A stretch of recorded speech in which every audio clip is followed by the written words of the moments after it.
L'enjeu, ce n'est pas d'avoir la foi, parce que dans la spiritualité, on n'aime pas les gens qui ont la foi. Vous voyez, c'est même des esprits faibles. Il s'agit de connaître comment le Créateur agit dans sa création. Et c'est ça, c'est là où se fixe, je dirais, la différence, ce qu'on appelle la ligne de démarcation entre la spiritualité et la religion. Il n'y a pas de manipulation dans la spiritualité parce qu'on vous enseigne la loi. Dans la religion, oui, parce qu'on ne vous enseigne pas la loi. L'Asie, la Chine et l'Inde n'ont pas eu besoin du christianisme et de l'islam pour être là où ils sont. D'où vient-il que les Africains soient accrochés au christianisme, à l'islam pour s'en sortir? Que dans cette image, Jésus il est marié avec Marie de Madeleine, il a une descendance, donc c'est un homme tout à fait comme nous, pas le fils de Dieu comme on l'entend. Quand les Européens vivaient encore dans des huttes, étaient extrêmement primitifs, ne connaissaient ni l'astronomie, ni la philosophie, absolument rien. Et alors qu'en Afrique, c'était déjà extrêmement développé. Après avoir réfléchi plusieurs années, et j'ai compris finalement que tout ce que nous sommes en train de faire, c'est de la distraction.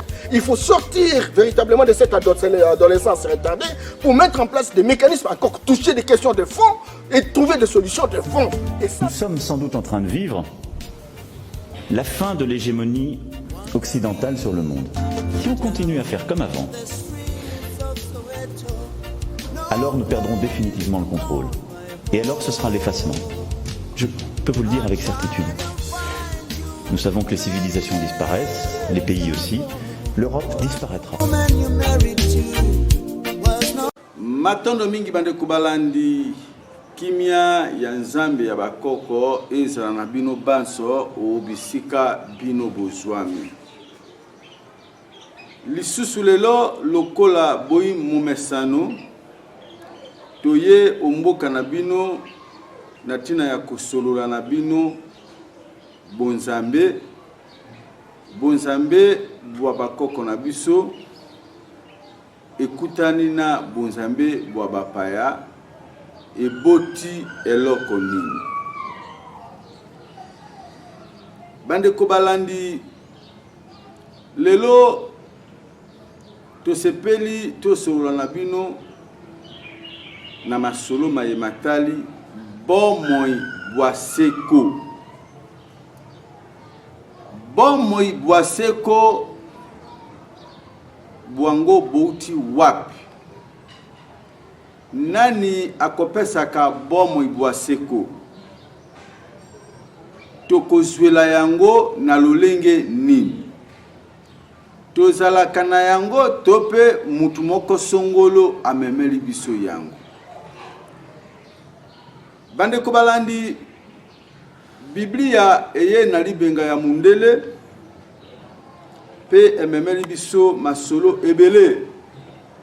Mingi kati ya masolo yango mazali masolo ya kokamwa. Pe masolo yango mabalani te na boyebi ya mokili. C'est-à-dire mabalani te na science. Ce qui te tangi Biblia tokomona ya solo ete mokili esalemi banda mokili esalemi na tango ya Adam ti lelo ekokisi bongo mbula koto motoba, c'est-à-dire 6000 ans.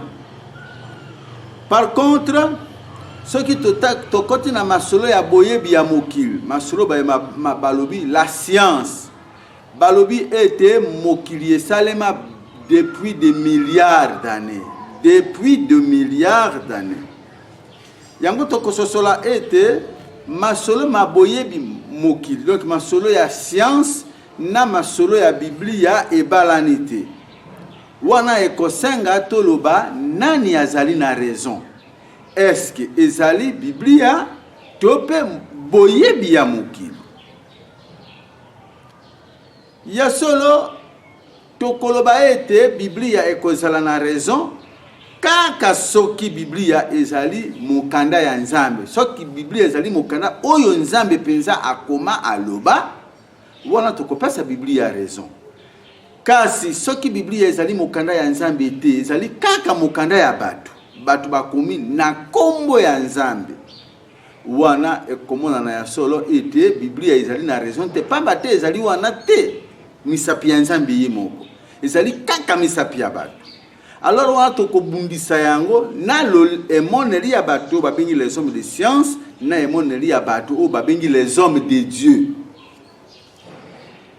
Ndena tina ena soki tokoti na bozindo tokomona ete Biblia ezali na raison ata mukete ya kotalisa biso ete mokili banda esalema ça fait 6000 ans banda ezala.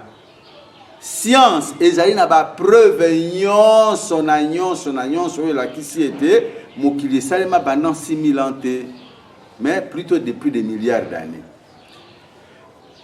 Ba preuve scientifique ya Biblia ya mokili ya boyebi ya mokili talisi biso ete banda nzambe asala mokili ezali na biloko mosusu oyo emonani polele na miso ya bato ete emizalela avant 10 000 ans, c'est-à-dire avant Adam et Ève. Biloko wana ezali soko kelelo na Égypte na mokili ya Égypte kaka awa en Afrika ezali na bampoke, donc les poteries oyo ezali de 10 000 ans, ezo daté de 10 000 ans. Nama bende mosusu batu basalelaki ezali esalema depuis 10 000 ans. Et puis ata signe moko te elembo moko te ete ezindaki na mai. Donc biloko wana ezali kotalisa te ete non Noé topé le déluge de Noé le cas qui ekotaki na mai te. Bampoke wana ya 10 000 ans, ya 8 000 ans. Ezali kaka ndenge sengeleki ezala sans signe ya déluge. Donc la kisi na polele ete masolo ya Biblia mingi ezali ya lokuta parce que ezali a scientifique, donc ebalanité na boyebi ya mokili. Ndena tina ena bandiko balani tokoti dans lisolo ya vie éternelle. Vie éternelle mokili emizalela banda kala yambote Adama. Po Adama yeka kalobi lobi yao. Ça fait 6000 ans mais mokili emizalela banda kala. Sikoyo lokola mokili emizalela banda kala ti Adam, ti Noé, ti Moïse, ti Yesu. Batu bazala kaka. Motuna tomituni pe totuni binu. Batu nyonso oyo wana bazalaka na époque avant Yesu asalama. Po Yesu depuis aya ça fait 2000 ans. Donc Yesu ayaka ka lobi lobi. Et belé bazo ebate ki Yesu aza mutu lobi lobi amiyela na mokili depuis 2000 ans. Batu ebele o ba totanga kana bitelo ba Cicéron ba Plutarque ba Pline le Jeune ba Aristote, pas Aristote disons ouais Aristote aussi. Batu nyonso wana ya Grèce antique ba mizalela avant Yesu. Ba mizalela avant Yesu, ba Moïse, ba Abraham, ba Pharaon nyonso ba mizalela avant Yesu. Donc Yesu ayeka kalobi lobi. Motuna kutoko mutuna pe totuni binu bande. Batu nyonso tu wana ya mbu Yesu aya. Bazali na bomoi to pe bazali na bomoi te. Bazali na vie éternelle to pe bazali na vie éternelle te po ba yebisi biso. Balobi ete mota memeli biso vie éternelle ezali Yesu. Siko totuni même na kati ya Biblia. Po mutuna wana pe batuna ka Yesu. Batuni Yesu balobi nkolo soki mutu moko abalaki mwasi moko abalaki basi mibali mine mitano basalaki bande oyo ndeko akufi atiki oyo ndeko akufi tango na lisekwi mwasi wana akusala mwasi anani ya frère aîné ya frère ya mibale to ya frère ya misato po ba frère nyonso ndenge balandani babalaka ye. Yesu alobi na bango te kote kuna libala na ndenge bosoka ne Césari yango te. Et puis abakisi parce que botuni nga lisusu motuna ya résurrection des morts na yebisi bino ete nzambe ye moko alobaki na monoko ya Moïse ete azali nzambe ya Abraham, Isaac pe Jacob. Est-ce que Abraham, Isaac pe Jacob bakoki kozala bawe po nzambe akoki jamais kozala nzambe ya bawe azala kaka nzambe ya batu ya bomoi. Na yanu wana ilakisi na polele ete Yesu ayanoli bango ete Abraham, Isaac pe Jacob bazali na bomoi atako bakufa. Elakisi ete batu vie éternelle eye na Yesu te. Batu bakufaka kasi bakufaka te nzoto nde ekufaka kasi bazalaka na bomoi na molimo. Nde na tina na Yesu alobi Yahweh a répondu à Moïse en disant, je suis le Dieu d'Abraham, d'Isaac et de Jacob. C'est-à-dire, Abraham, Isaac et Jacob sont les fils de la résurrection. Donc, la vie éternelle, et ça m'a camboyé souté, moutoua bandi yango, moutoua batunion, so bazalaka na vie éternelle, so kokufi lelo, nzoto nde bakokende kubomba, nzoto wana ekufi za lokola, moutazalaki na voiture ekufi, batiki, voiture wana, bakei kosomba voiture mosusu. Ndenge nzoto ezali.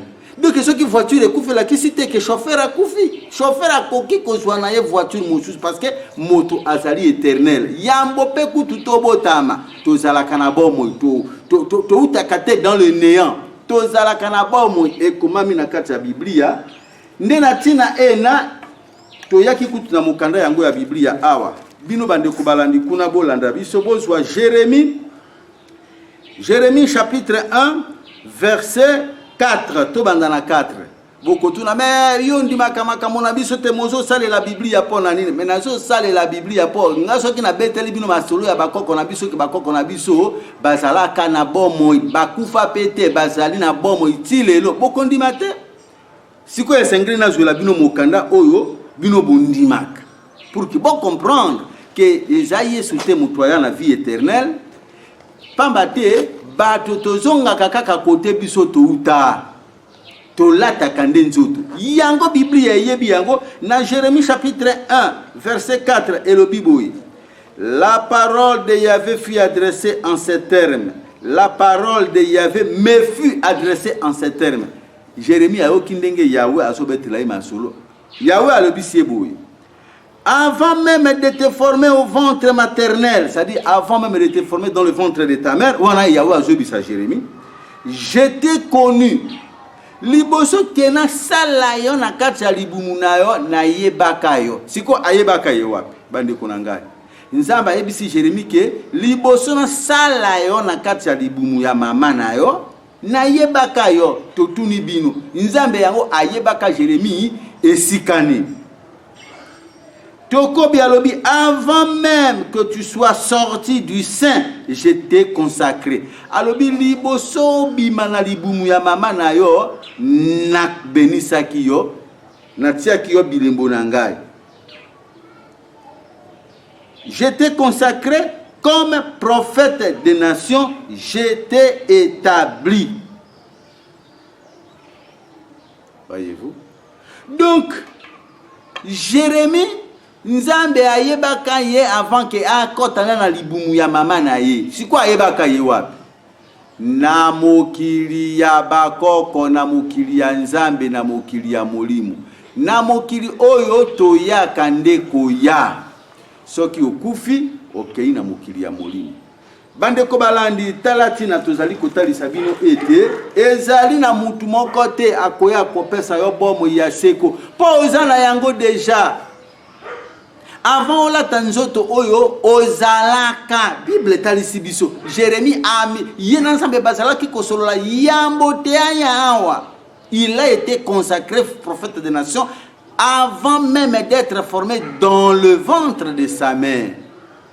Alors oyena mission nzoto yo soki ebebi ekufi elembi babombi yango na cimetière mais okozonga ka côté ozalaka mais pona nini bozana ko banga ya makasi boye ke okozwa bomo ya se côté mutu moko ebele ya batu oyo nyonso tu bakufa avant Yesu abotama bango nyonso tu bazelaki kaka Yesu pour que bazwa bomo ya seko Abraham, Isaac et Jacob. Yesu ye moka ke kosambula na Mont Tabor. Lera ke kosambela kuna na Mont Tabor, amoni Elina Moïse babimeli ye. Bango ko bakufa. Siko babimela ki ndenge pa basi kukufa. Siko bino bolobi lise kwa ebandi na Yesu, mais ndenge ni Elina Moïse bango babimela ki Yesu na Mont Tabor, pa basi di kukufa. Esengele ki Yesu nde po bino bolobi ki Yesu mutaye na lobi ko na lise kwa. Mais siko yo ba oyo wana kene komona na Mont Tabor. Bazwa lise kwa ndenge nini. Omoni ba aventure ya mindele. Omoni ndenge mindele ba komisi bino batu ya maboma. Alors sikoyo tata kinkela yo oza na Grande-Bretagne. Oza kuna na poto. Awa bato lelo kuti babani ko kende cimetière po mindele ba ibisi bango te ce qui le 3 août journée des parents soit bokende. Kiango babani ko kende. de ceux qui biso toyebisaka bango ke ete bokendeke na bacimetière na bino pamba te wana ezali lokola baporte d'entrée oyo ekoki kopermettre yo okota na contact na bakoko na yo bakondima te mpo na bango bato bakufi ndenge batémoin de Jéhovah bakosa bango. Alors kuna na poto il paraît que kaka Yesu kaka nde moto azali mobikisi makambo yonso baza bakoko baza rien mais bino bato bovani na poto est-ce que mindele bato saka bakoko na bango meka ko betela biso lisolo est-ce que babatela ka ba cimetière na bango est-ce que cimetière eza penza loko ya tina na poto eza pe na valeur parce que bango bato ba memeli biso Yesu. Donc ceux qui bakoko bakufa bazali na tina te bazali okoki ko belela yete azana tina te siko bino bato bovani na mindele na poto bato ne bokoki ko talisa biso ceux qui ezali ndenge nini ceux qui po awa après 50 ans cimetière ezali sous na tina te babandi kotonga bon kuna na poto peta takinkela ponga bato na sina lembi bango awa yo moto vanda kana mindele na poto betela biso ndi solo kuna na poto ezali ndenge nini maloba omboka bino koko lobola koko tata ebeli fu ngunza kimbangu ngunza kimbondo ngunza malengesi bino banso mfumu difi malaba mfumu nyonso mfumu nyandwe te ko beta bino masolo mataili oyo babengi ba cimetière lelo tozali tozali boso ya un des cimetières principales bozo komona monoko oyo pe porte oyo ezali porte ya cimetière tozali komona bato bauti koleka bayaka lelo ezali mokola dimanche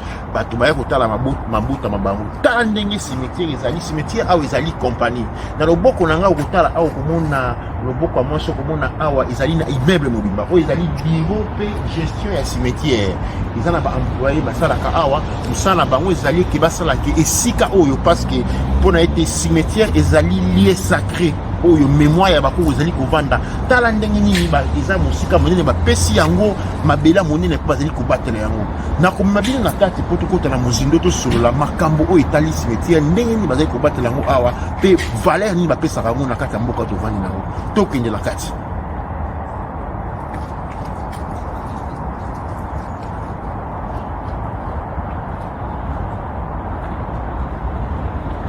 On a dit qu'on vous allez nous passer cimetière principal, les cimetières principal qui allait un des cimetières à la zone de l'accès bino compagnie mobimba et ça la kawa l'idée que vous allez obtenir la position comme ça la cimetière nini tout le monde na kati.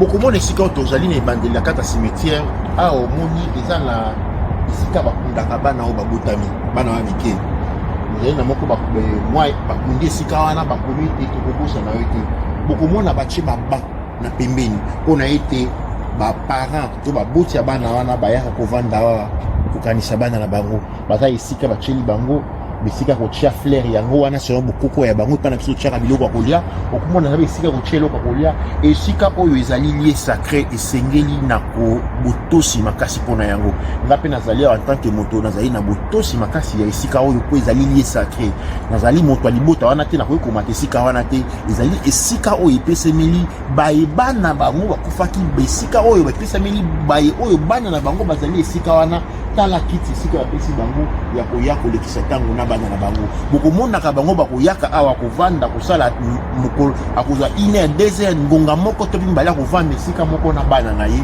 mwana oyo bakufa nde omoni toko bana mozindo ndenge naza koloba ezalaki lieu sacré ezali géré par compagnie mobimba na loboko na ngai mbolo omona awa ezali oyo tobengaka cimetière maison ezali ya banoble noble bakunde na kati kuna bakanga yango ekota kuna clé ezali obenga bandeko na ye soki baye bafungolaka bakota na kati ezali lieu sacré ya libota ya moto oyo basomba esika oyo mpona kokunda ndeko na bango babengi na lopoto mausoleur yango oyo mausoleur esika oyo famille obima ezali kuna eza esika ya moto moko te bazali mingi bakunda bango ezali oyo cimetière na kati ya cimetière ya libota ya bato basala mbongo mingi pa lokumu oyo moni ezali esika ya basoda esika basoda oyo bakufaka omoni basaleli bango monument mingi okomona nzoto na bango ezwamaka te mpona ete bamosusu bapanzanaka na etumba basangisi bango bapesi bango esika na kati ya cimetière omoni oyo ezali mpona basoda oyo bakufa na pembeni nango komona esika ozali na bakiti mibale ya mabanga mpona nini baike oyo bandeko na bango bakufa na etumba moko sokolo panga esongolo panga bakoya kovanda kisika wana bakomemaka bafleur omona batie fleur likolo kuna na motu mpona nini mpona kokomomore mpona kozala na bandeko na bango oyo komona awa ezali lié sacré ya libota wana ezokomérite respect ya motu nyonso ndenge mpe lokola ngai mpe lokola nakufela moto na kati na etumba wana te naza na ndeko esika wana te nakomata te mpona nini nakopesa botosi mpona ete cimetière ezali esika ya botosi ezali lié sacré tokoba na masolo mabiso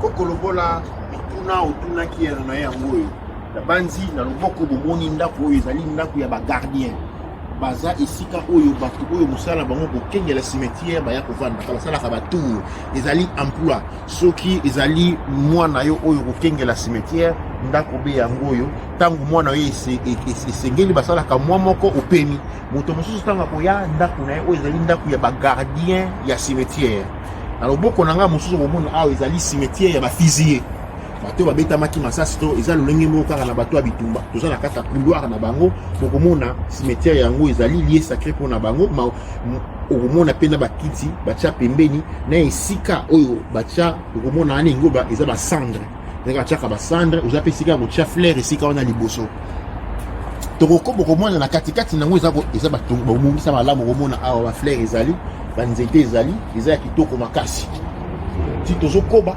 malembe okomona ete tokomi na esika oyo tokomi toza na cimetière mosusu awa ndenge moko awa ozokomona awa même système mauzole yango oyo ezalaka mingi bato oyo bakufaki ebele bakombo na bango ezali likolo soko omati likolo komona bakombo ya bato oyo bakufa na esika wana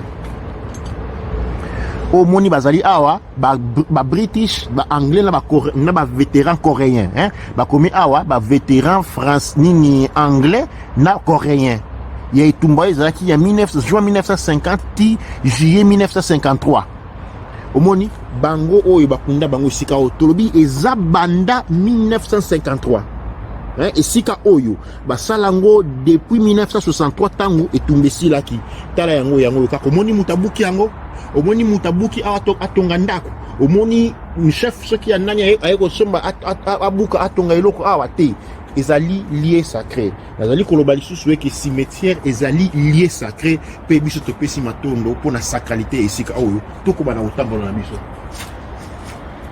soki tokomi na ngambo oyo tokomona te bozokomona na mosika kuna bokomona bacimetière ebele bozali komona batombo ebele oyo tokomi na bapublic bapublic komona batumba ya public bozali komona ete tala ndenge ezali na bopeto soki bomoni awa park ya kitoko ezali soki bamemi na mosika bozomona ndako ya moto abongisaka cimetière akengelaka cimetière yango oyo eza ndako ya moke te ndako ya monene ye azali surveillant tala boza komona batombo commun boza komona bato bazoya baza kotambola koleka kotala kopesa médecine na bandeko na bango bato baya kovisite tala ndenge batongi yango kitoko awa ekozala boye bileko na bileko moto akoteka yango azali te moto akoya kotonga ndako awa azali te mpona nini na kobandela kolobake bacimetière ezali balie sacré bacimetière ebande ekei mosika soki totambo tokende mosika bokomona yango mpe kuna mati likolo ozomona ti kuna likolo wana tu bamausole eza te ozomona nyonso cimetière na cimetière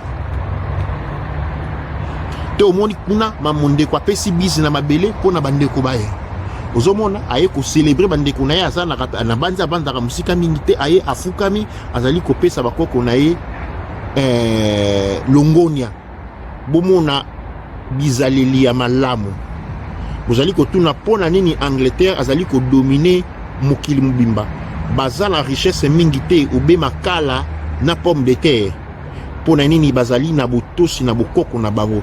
Tala bisika ya malamu batongeli bango, tala esika ya bolokumu bapesi bango, tala ndenge bazali kobatela bango. Balobi na ete bino laisser les morts enterrer les morts. Ah bomoni kuna bango baza kotambola bazali na bomoi, batiki bakoko na bango te pona ete bayebi bakoko nde nzela ya makasi. Moto oyo bayila balobeli biso yo tosa tata na mama pozala na bénédiction na boboyi na yo te, wana ezali lokuta.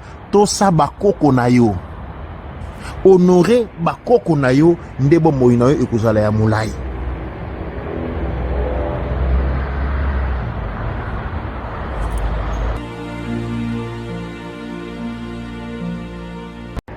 Totala na musika bozali komona tozali na pont oyo eza ko relier partie nord na sud ya cimetière. Awa omona musika kuna boza komona na se kuna batombo ndenge tandami. Botala ndenge ezali pratiquement na kata centre ville, botala ndenge ezali na soin makasi. Oyo ezali cimetière ya soki pe ya baroi te, ezali cimetière ya moto nyonso. Tala ndenge ezali na kati ya bopeto, tala ndenge ezali kotonga malamu. Bokomona na ngambo oyo ezali tala ba cimetière ezali kuna, batombo ezali kuna. Pe soki bobaluki na ngambo mosusu oyo nde tokomata bomona nzela likolo ezali ba cimetière na ba cimetière badizo batombo na batombo ezali na lombongo na ngambo oyo. Pe soki tozali kotambola na nzela oyo ozali komona oyo to ezali na kati ya propriété ya cimetière, ezali esika bato baya kotambolaka mpona ko se souvenir ya bakoko na bango.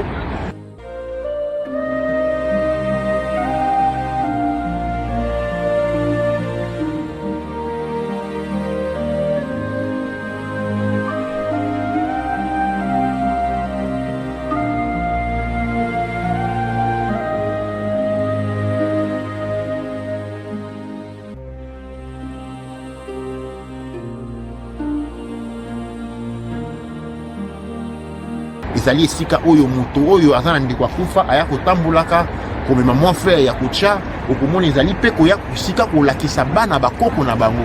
Po bokomona loboko na ngai ya mobali lobote ezali koya baza kosala nini, baza komema bilenge bana kolakisa bango bakoko na bango bazalaka wapi, bakoko na bango baza banani. Ndio cimetière otobi lié sacré ezali lié ya kodebrave te, ezali esika kotonga lopango te, mais ezali esika oyo ezo contenir mémoire ya bancentre. Soki mémoire wana ezali profané ebe bomoi nao ezali ya kobeba tokoma na mozimbo. Na nsima na ngai bozali komona ndako ya monene, ndako ya monene ezali mausolée. Ezali mausolée ya banani, ezali mausolée ya bacommerçant, mpona ete bacommerçant oyo bazwaki mbongo na bango mpona kosimba mituka te, mpona bakomesa oyo bazalaki na sens ya communauté, bazwaki mbongo na bango mpe na mboka na mbongo na bango batongi ville ya Glasgow. Mpona ete bato batongi ville ya Glasgow ezali leta te, bato batongi ville ya Glasgow ezali bakomesa. Na bakomesa oyo batongaki ville ya Glasgow esika bakunda bango yango oyo honneur bapesa bango yango oyo, mpona ete bango nde batonga ville oyo. Awa maruzelo soko koti na kati zana ba porte koti na kati okomona tombo ya moko na moko ya ba oyo batonga Glasgow. Na koyebisa bino Glasgow ezali mboka ya elelo te, ezali mboka ya kala. Ba maruzelo tina mokula lelo yango wana. Soko tali yango ko ndako batongi lobi, mais ezali kasi ndako batongi lelo te. Ezali ndako batonga avant guerre mondiale. Eza mbako batonga adon kala. Nisika oyo toza na maboko mibale, na loboko oyo tokei boye toza na bacimetière ezali kuna na se, na loboko oyo tomemi mpe bacimetière ezali likolo. Ezali ndako ya bato, ezali cimetière, ezali lieu sacré na bandi tokokende musika mingi te. Oyo tolingaki kosala ezali kolakisa bino ndenge kokolobola sengaki awa cimetière ezali na esika nini. Et en tout cas, le cimetière ezali lié sacré. Bokomona yango ndenge batonga yango malamu, ezana nzeta mbuma, tala batombo ndenge bazali soigné, tala ndenge ezali munene. Okomona awa ezana bato bakengelaka ya bango bafutaka bango mbongo baza moni ba bimi ko baza ko tala biso déjà ceux qui sont ko sala eloko nini ko mona toza ko filmer bango déjà ba bani ko tala ba bimi ba tala biso ba lingi ba yeba toza ko sala eloko nini awa na kala cimetière na bango place oyo esika valeur baza ko pesa yango okomona awa ezali bambume ezali banzeta mbume ezali awa ezali esika oyo ya kinya ezali esika ya bosoto te ezali esika ya mawa te ezali esika ya mémoire oyo koya kopesa longonia na bayaki liboso na bino pe na pona maye basalaki pona mboka na bino yango koko lobola na zongisi maloba omboka yo pona maye matali ba cimetière ezali pasi soki biso tozali kozala mayele oyo te ya kopesa cimetière comme il est sacré pamba te bato baye na biblia balobi ke botika oyo bakufi bazala laisser les morts enterrer les morts awa tala awa ezali société mobimba epesaka bato misala bato basalaka mokolo na mokolo baza koentretenir yango baza kobongisa yango mpona ete soki bosali boye te bokozala na bénédiction te matondo maloba omboka bino kokamwa omoi ndenge boyoki soni botala bacimetière ya baninga mundele azo respecter bakoko na ye azo mema bana na ye akende kotalisa bango cimetière bino awa soki mutu kaka zwi bana okende kuna milimo mabe okotambola na motuka te mateya ya bozoba yo ndenge ezali boye kolala kolamuka ezali avantage te ezali ndenge olu ya nzambe boni ebele bakufi bamoni mokolo mwa lelo te olamuki pona c'est-à-dire que batu nyonso oyo bakufa bango bakufa pona masumu na bango donc yo ndenge ozosambela wana yo nde okokufa te parce que escroc moko boye amati na kati ya motuka bandi ko intimider yo olamuki pona ngolu ya nzambe deux batu nyonso tu bakufa bango ngolu ya nzambe elongwa ebongo Yesu no yepa kufa yepe ngolu ya nzambe elongwa pona nini bozabe escroc et puis bozo tika matoi na bino be escroc basakanela bino tala mundele apambwa mate ndenge nini est-ce que bozo mona ndeko balancer le biso lisusu ba image bona tata kinkela eleka botala mundele bomoni yango sikoyo omoni cimetière tala cimetière ya poto est-ce que bozo mona ndenge sur la télévision na bino wana eza cimetière elekina mbinza na bino awa mundele ayebi kobatela esika bakoko na epuis ndenge bazokende wana bazomema bana na bango omoni batia bakiti na bacimetière esika ya losambo babengi yango esika le lieu du recueillement soki penza alingi asambela malamu ake bafani na bakiti na kati ya cimetière babandi kobelela kosenga bakoko na bango bazala na bango bakoko na bango bazala kaka basantu Saint-André, Saint-Pierre, Saint-Luc, Saint-Dominique, Saint-Germain wana bakoko na bango bazokumisa bango bino bakoko na bino awa nyonso ka bandoki makengo ndoki chibwabwa ndoki de yango penza mutu okopambwa mandenge nini yoko obegi moboti na yo ndoki me mwana oyo abenga kafinga kababoti na ye bandoki ye akolata kaka elamba oyo moninga alati babwakeli po akozala incapable ya kola komisombela elamba ya sika na magasin talati na mundela alati sous-vêtement epola na soutien epola ake kobwaka yango na tombola okepe liboso oyo kutu ya tombola ezalaka bien malédiction mundela aliengulu apesi yo makoso biloko ya mbwa ndenge kaka Yesu aloba na Matthieu chapitre 15 verset 24-26 biloko ya mbwa mundela aliengombe atindeli yo mabumu ye aliaka yango kuna te biloko bapesa kambwa tina soso na mona pe soso balongola misuni nyonso balongoli al batiki mikuwa ya soso biloko ya mbwa tala ndenge bazokende kosomba me basambelaka na mundele nzambe moko mundele alie dendo atiki kisuka ya dendon kote ya evunda yonde okolia me osambelaka na ye obelelaka na ye nzambe moko ozokoka ko comprendre te koza modi po ondimaka bakoko na yo te tala baninga ndenge bazali. Tala baninga bozwi bakombo ya bato bolati yango. Michel, Pierre. O pasteur moko boye Pierre. Na kene émission kosana na ye émission na bengi ye libanga kasambakana. Aboyi atomboki. Alingina bière na benga ye Pierre Kas. Ah tata, mais Pierre la kisika galibanga. Siko zo na bengi yo libanga oboyi mais olingi Pierre, mais Pierre la kisi s'efface na grec, la kisi libanga. Ezali na ntina ba pesi yango.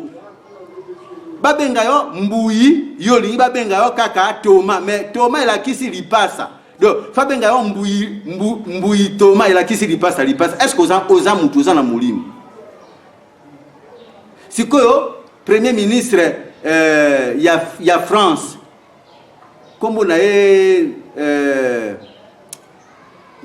moko aza na Belgique kombo na ye Louis Michel pa bino bolobaka awa te wana eza prénom mais sikoyo yebisanga ye Louis Michel kombo nini non nini prénom nini po ye kombo na ye Louis Michel sikoyo kabolelanga kombo na ye ezali nini sikoyo pe prénom na ye ezali nini.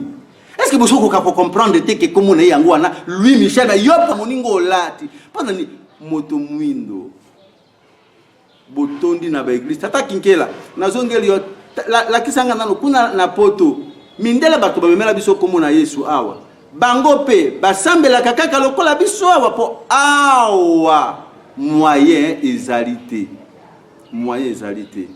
le sambo mais kuna na lo sambo bakende kofinga bakoko bakoko tindenga za boya botami moto mundo po bakoko na ibazalaka mundu me bazo finga bakoko sikoyo il paraît que passe na biso po to sambelaka mingi te to yebi nzambe te to sambelaka ete e bongo kuna na poto mundele ya sambelaka na lolenge nini peut-être là lokola bakoza la peine a raison il se peut que biso to sambelaka te lokola mindele kuna na poto ezaboni boni tata kinkela talisa biso. Vous allez comment on a les cathédrales en tant que ça robeta masolo il y a ba église Perron na yango o ezali cathédrale munene boza komona ya munene na kati ya Glasgow le toza mokolo ya lomingo dimanche boza komona ke ezali fermé cathédrale abandonnée mais loko na niko la kisabino ceux qui bomoni croix o ezali sika wana bomona croix na croix wana o ezali bosse église na kati ya croix ba cheni ni épée bazola kisabino fonction oyo ya busolo ya croix ezali nini ezali épée musala ngoni musala ngoko buma tala oyo eza cathédrale munene lelo moto akendaka kuna azali te ezali abandonné etikala bongo na maboko ya université basala ngomba misala de temps en temps mais okola kisabino ke ba église ezali abandonné pona nini ba cathédrale ancien ezoko remplir fonction européenne sous boania te makoma na nzela ya ba université pe bitelo mususu matoni mawa pasi pe mawa omoni yango cathédrale oyo wana bouti komona wana na kati ya Grande-Bretagne eleki Votre-Dame awa de Lingual bino moko bomoni cathédrale wana na Notre-Dame eleki yango batu bakota kalisusu te et comment relique ya université ba universitaire bakendeke kuna tout ça bavandi moto ya kokota kuna azate batu bakota kalisusu cathédrale wana te. Donc mundele asambela katel lokola yo aw mais mundele azo pambwa makaka est-ce que siko bokoki komituna te bande konanga baindu est-ce que bokoki komituna te cathédrale wana c'est tombé et puis c'est hors d'usage basale la kayango lisusu te eloko ya ndenge wana ebongo évêque moko azwa yango awa ukanisa kinzamba vanda kakuna siko c'est pas possible moto mundo c'est pas possible siko nzambo ya vanda kakuna bana mindele bakota kasusu na cathédrale te mais bazo pambwama mais bakende na ba cimetière bakende ke kobela chaque jour bakota kana ba cimetière contact na bakoko na bango cathédrale ne momoni yango wana eloko te. Mais na kati ya cathédrale ndenge bomoni tata kinkela talisa ki wana épée ezali symbole ya etumba cathédrale ezali symbole ya etumba baza na basigne ya épée ye kosala nini na kati ya cathédrale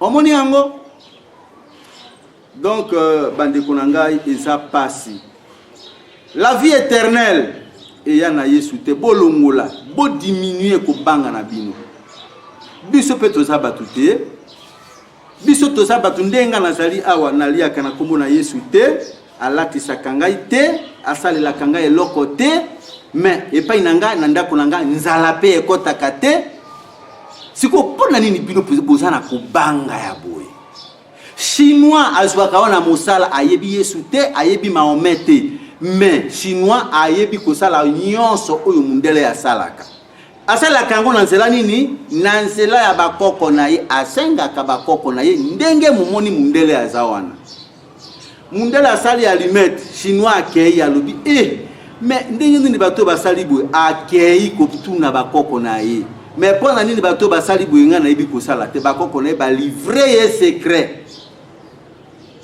akomi kosala na ye nyonso mundele asalaka chinois azali kosala na yango non pas au nom de Jésus au nom ya bakoko na ye siko Biblia na Deutéronome chapitre 24 elobi mutu nyonso oyo ayebi nzambe azalaka ka modefis kasa defaka te mutu nyonso oyo ayebi nzambe azalaka na mbongo azaka mobola te moto ayebi nzambe bilanga na ye ebotaka banyama na ye ebotaka ayebaka nzala te sikoyo chinois ayebi nzambe te ayebi pe Yesu te mais azwaka wana mosala bilanga na ye ebotaka makambo na yo surtout bien mais yo moto sambelaka Yesu moto mwindo pasi na pasi okomi ti esclave ya moto ayebi nzambe te po chinois lokola ayebi Yesu te ayebi nzambe te donc mais yo oza déjà esclave ti ya chinois est-ce que oza mutu boza nyama okoki komituna te mais chinois sikoyo nzambe na ye bakoko na ye nzambe na ye bakoko na ye chinois si atimba a comprendre que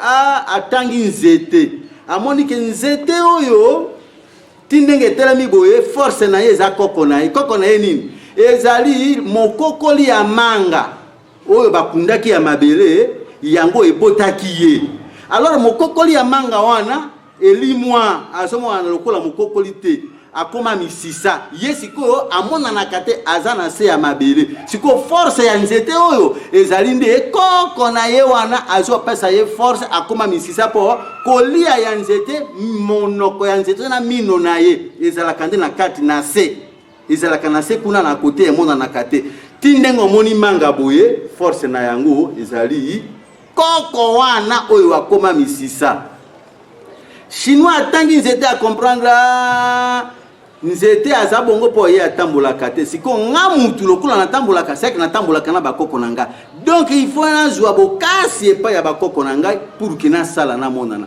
mais yo depuis ofinga kaka koko chibwabwa depuis ofika koko makengo depuis kaka ofinga koko boyika koko mola yo depuis ofinga kaka bakoko mapamboli ekimayo okomelo kwa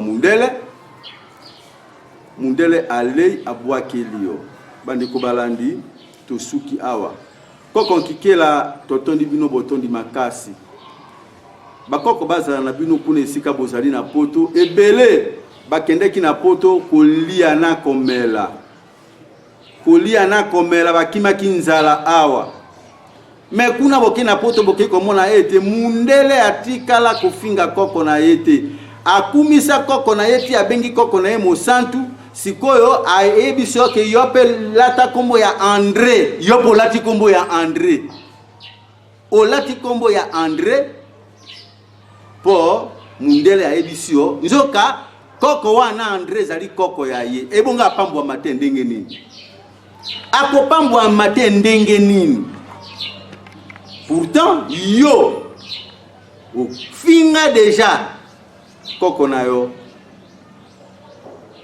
yo mulumba ofinga ye déjà azando koko na yo ilunga mbiti koko na yo mutombo mukulu koko na yo ilunga kalala ofinga bango koma pasteur okoma koloba bokoko nde bondoki alors okokufa te kokufa te yo zala kaka na mokili oyo libela po mokolo kaka okokufa tokokutana kuna okolia etabete tokotuna na biso na yo siko Yesu yo salelaki azali wapi po kuna okokende na poto te awa na mabele oyo soki kaka mabele emeli yo ma eloko liboso komona bakoko baza kuna na kati ya mabele bango nde bato bakoyamba yo siko tokokutana pasteur ah mawa tindenge bozali boye bike toza na raison mais kolia na komela nde ebomi bino bandeko na ngai tango ekoki botala ba chinois botala ba indien o bazozwa bino na misala botala ba arabe ba pakistanais bazosalela bokoko na bango mindele pe bazosalela bokoko na bango mais pona nini moto muindo atikali sima boye bandeko na ngai na se wana numero bomoni wana numero ya ndeko kinkela azana poto alingi pe asora na bino ata na WhatsApp soko benyi akotindela wa ba image ebele pote bomona ndenge mundele ya vivaka na poto ponga soki na lobi awa bukundi mangai te mais bande ko mosusu bakende na poto bakende ko yekola penza mindele donc numero wana ezali ya Grande-Bretagne azolanda pe bino na émission bosorola naye ala kisabino bomo ya mondele ndenge ezali kuna soni bato mundo tina poto Yesu azali yawa mais soko ebisi ki la kisanga ye a changer bala moko ngai na komona ye na lola yo lo baki kaka siko azali awa o changer o ngai na komona ye na lola omoni yo lo baki azali yawa obina est-ce que franchement ne ku kata na sukia soki na bandi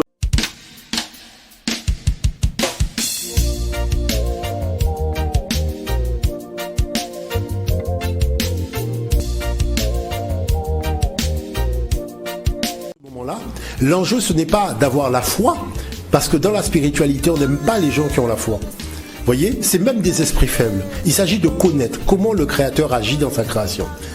Et c'est ça, c'est là où se fixe, je dirais, la différence, ce qu'on appelle la ligne de démarcation entre la spiritualité et la religion. Il n'y a pas de manipulation dans la spiritualité parce qu'on vous enseigne la loi. Dans la religion, oui, parce qu'on ne vous enseigne pas la loi. L'Asie, la Chine et l'Inde n'ont pas eu besoin du christianisme et de l'islam pour être là où ils sont. D'où vient-il que les Africains soient accrochés au christianisme, à l'islam pour s'en sortir? Que dans cette image, Jésus il est marié avec Marie de Madeleine, il a une descendance, donc c'est un homme tout à fait comme nous, pas le fils de Dieu comme on l'entend. Quand les Européens vivaient encore dans des huttes, étaient extrêmement primitifs, ne connaissaient ni l'astronomie, ni la philosophie, absolument rien. Et alors qu'en Afrique, c'était déjà extrêmement développé. Après avoir réfléchi plusieurs années, et j'ai compris finalement que tout ce que nous sommes en train de faire, c'est de la distraction. Il faut sortir véritablement de cette adolescence retardée pour mettre en place des mécanismes, encore toucher des questions de fond et trouver des solutions de fond. Et ça... Nous sommes sans doute en train de vivre la fin de l'hégémonie occidentale sur le monde. Si on continue à faire comme avant, alors nous perdrons définitivement le contrôle. Et alors ce sera l'effacement. Je peux vous le dire avec certitude. Nous savons que les civilisations disparaissent, les pays aussi. L'Europe disparaîtra.